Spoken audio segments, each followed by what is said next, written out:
Hello, everybody. Welcome to 515 Podcast Livestream tonight.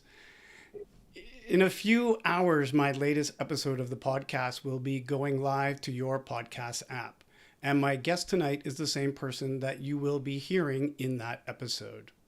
We recorded our conversation a few months back, and since that time, he has completed yet another epic ultra race. So I invited him back here tonight in order to talk about that event called Cape Epic. Welcome back, Fernando Lopez. Hey Larry, how are you? Thank you for having me again. And yes, I'm just back from Cape Epic, and a really epic race. Yeah, It lives up to the name by the way I saw it on the video. for sure, for sure. They call it the Tour de France of mountain biking, and it's really, really epic for, of course, for the professionals, but also for the amateurs like I am. Yeah, yeah. Well, I don't know if you're necessarily an amateur. You've got a pretty big resume. When we were talking for the podcast, we went over a number of the races you've done. You've done um, over 200 races. A lot of them are the extreme version. So everybody that's watching now, trust me, download the episode tonight if you don't have it automatically because you're a subscriber, and you're going to hear a number of great stories off the top of the episode tomorrow as well that you're going to be getting, or at midnight tonight. There's some very exciting breaking news coming from me personally. So you definitely want to make sure you check that out as well. Fernando, we're not going to go into your whole bio here because we've done that on the podcast and people can go check that out. I want to focus right on Cape Epic. So can you tell us what kind of race is Cape Epic? Where is it? Yeah, Cape Epic is, as I said before, is known as the Tour de France of mountain biking. Is in South Africa. It's um, it's a race that is a stage race, and it's different in many ways. You have to do with a partner. You have to be together with your partner. Okay. It's about 650 kilometers and 16,500 meters of elevation gain in 7 days, actually eight, Mm. and seven stages with a prologue at the beginning. And yeah, that's the overall summary. You camp there. Well, you have a choice of camping on a tent or staying in a hotel or Airbnb. But to fully embrace the race, you stay in the tent, and that's what we did. Oh, yeah. And how many people are out there tenting? How many people are in this race? If you're doing it as a team, I assume it's double the amount that you would expect for a regular race. So, what numbers That's were there? That's right. I think there were about 750 teams of two, Okay. and mix of men and women, and to get to this race is super hard. It's a lottery, and yeah, we were fortunate. My buddy Boris and I were fortunate to get into the lottery and be the lucky ones. So. Yeah. Yeah. Awesome. So, who was your partner in this race, and what's his racing background? Yeah, my partner is Boris Castro. He's a guy that lives close to here. I used to be his coach, and we became friends. And he's from Colombia. I'm from Uruguay, and so we speak Spanish. And again, he's a good friend. This race is also a test of your friendship because we go through a lot of hard times, and we did actually.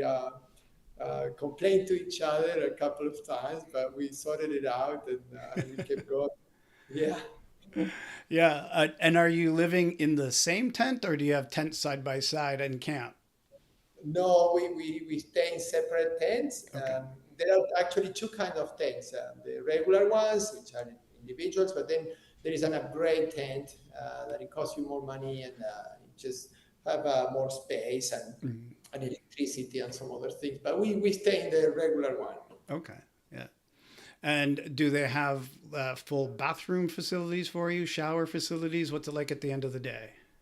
Yeah, so many of the things were new for me, even though compared to what we talked before, which was a Marathon des Sables, this was like a five-star hotel for me. Because here you have portable bathrooms, you have portable showers, and then they feed you. There is a big tent with for breakfast and for dinner, and then there is another tent with kind of air conditioning and electricity. So for me, this compared to Marathon des Sables, this was a five-star hotel. People were complaining. I was like, wow, this is good.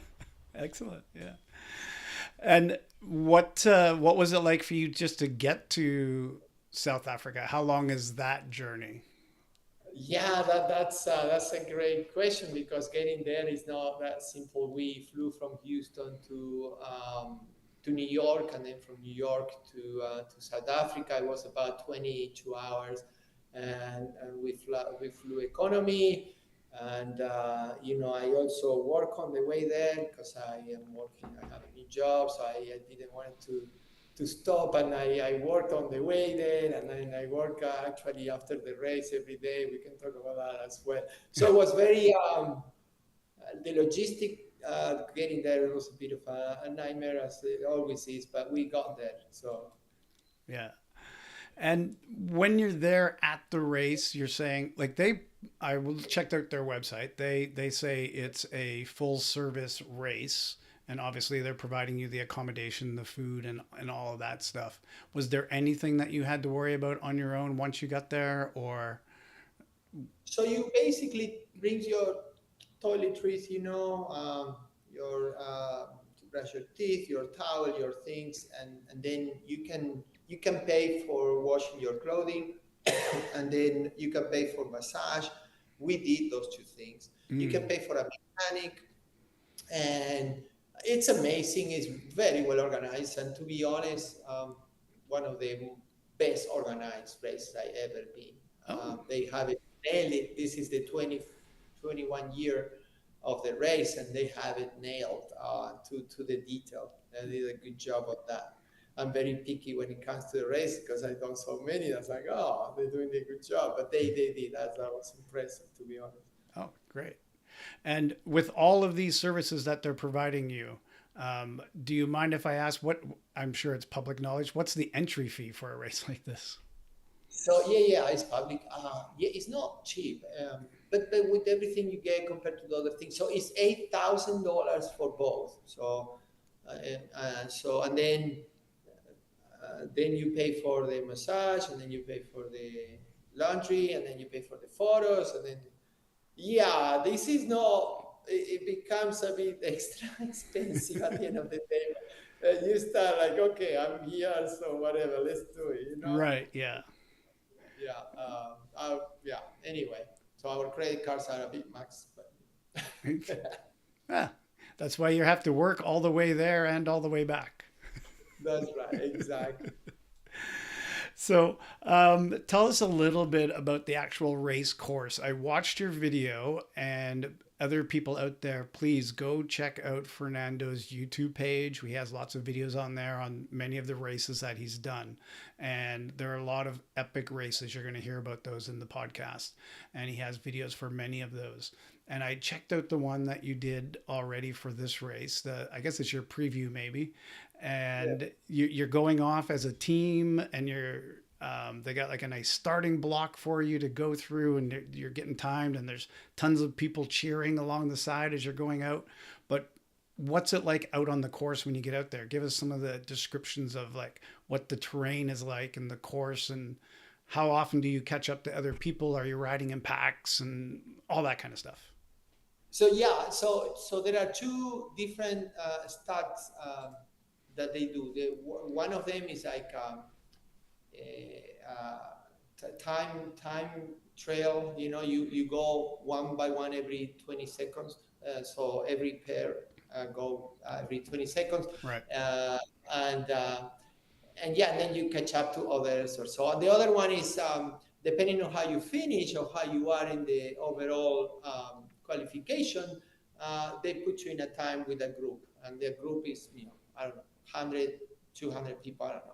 So, and then they go together. The terrain, is, I never check the races before I go. I remember you saying that. Yeah. It was no different. So I went there, and Boris was like, "Oh, we have this," and oh yeah, sure. Anyway, so super hard, a lot of hills. We don't have hills in Houston. Um, Most of it was single track, and elevation of every day was from 2,000 meters to 3,000 meters. So like on 90, 70 to 90 kilometers. So that's a lot of elevation, a lot of single track. Once you get to the top of the hills, then you go down on an amazing trails that they develop. It's like going to Disneyland. And yeah, it's amazing. Yeah. Uh, Technical many ways. We faced every single you know uh, kind of environment, meaning it was hot, it was windy, it was raining, it was everything. Every day changed, Oh, and yeah. that made it super, super challenging as well. And then to your question of you go together, yeah, you go with your peer, with your partner, and then you either pass people or they pass you, and you don't know who is passing you, and you don't really care. You just want to finish, right? Right. So that's how it was. And I saw on one part of your video you were like riding over some water on it looked like a floating kind of bridge or Yes, yes. something that was actually curvy. That happened only once, and it was amazing. Yes, Yeah. it's on the video. So I got a GoPro in my bicycle, and I recorded many of those sections. So Oh yeah. that's why I'm going to do a longer video.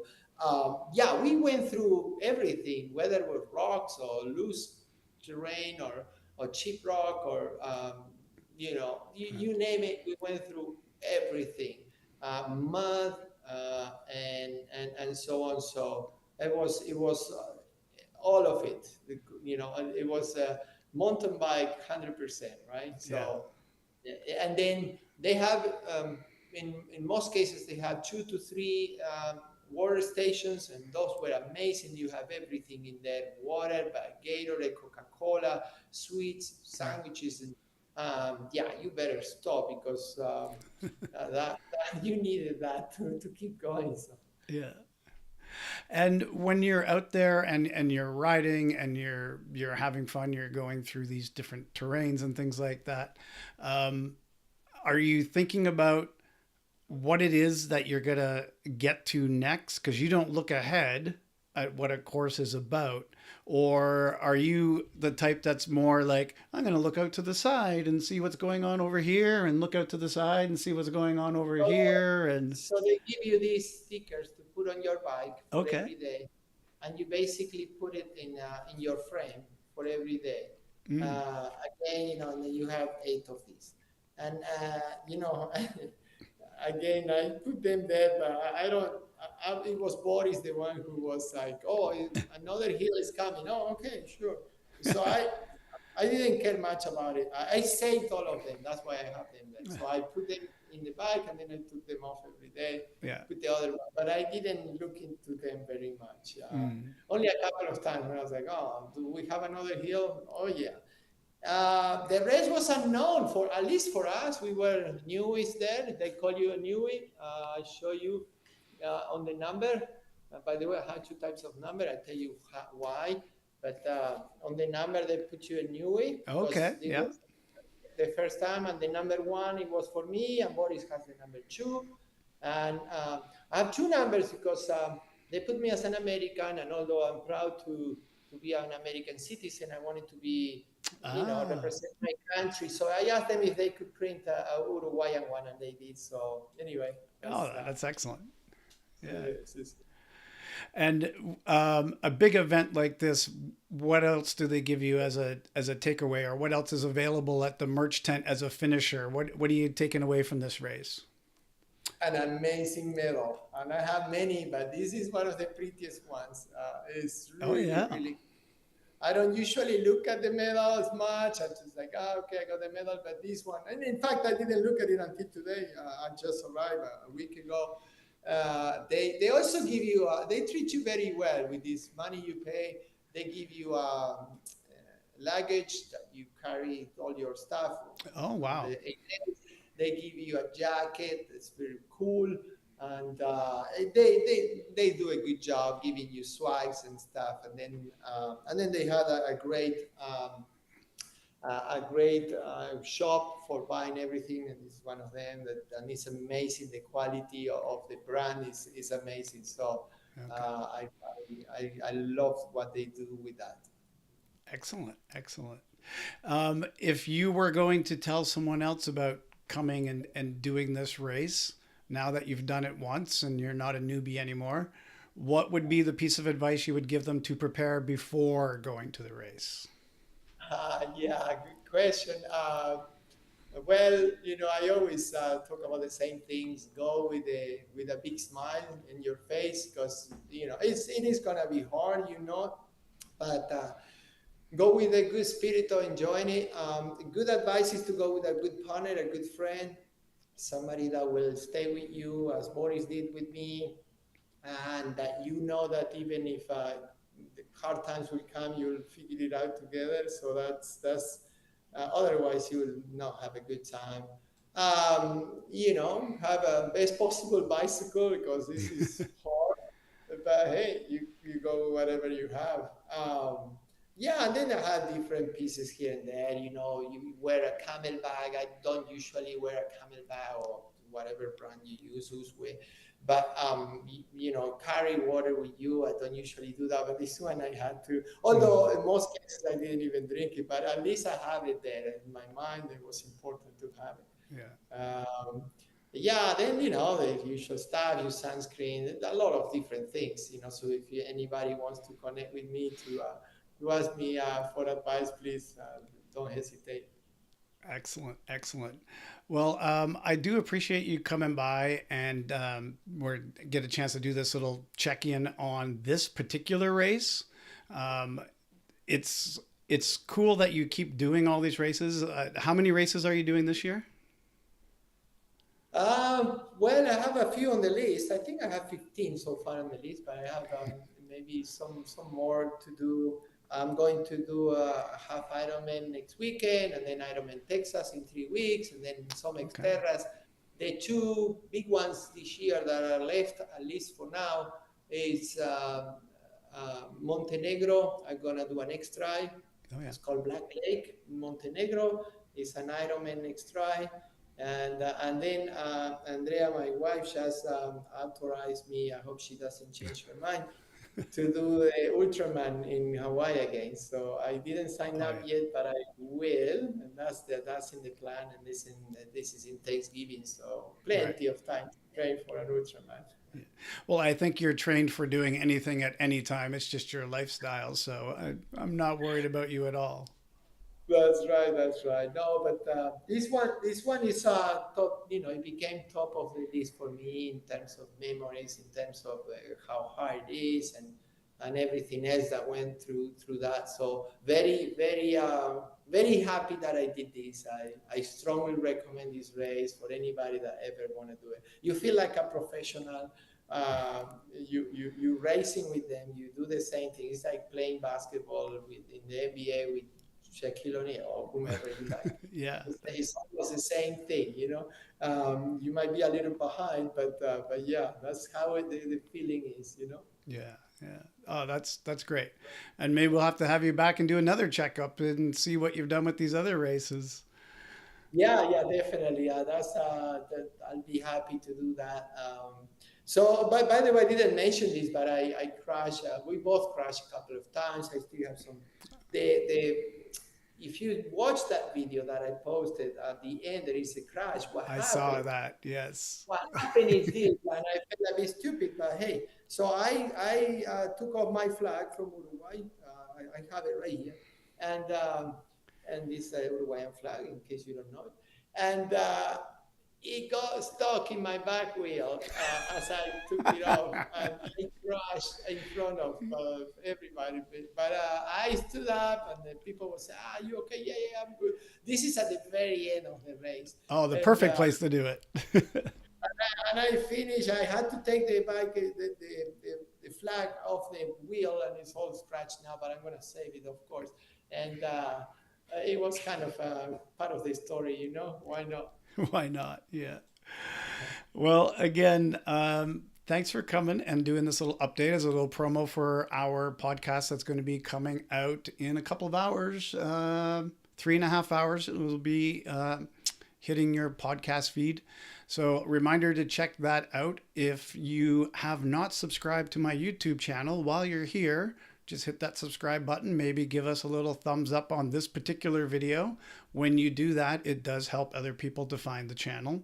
And also, please check out Fernando's YouTube and his website at Forever Try. Those are both amazing, and you'll hear more about those in the podcast as well. So, thank you once again, Fernando, and good luck with the rest of these races coming up, especially those home races for you in Texas. Thank you, Larry. You're doing a great job. I love your show. So thank you so much for having me again. Awesome. Thank you. See ya. Bye.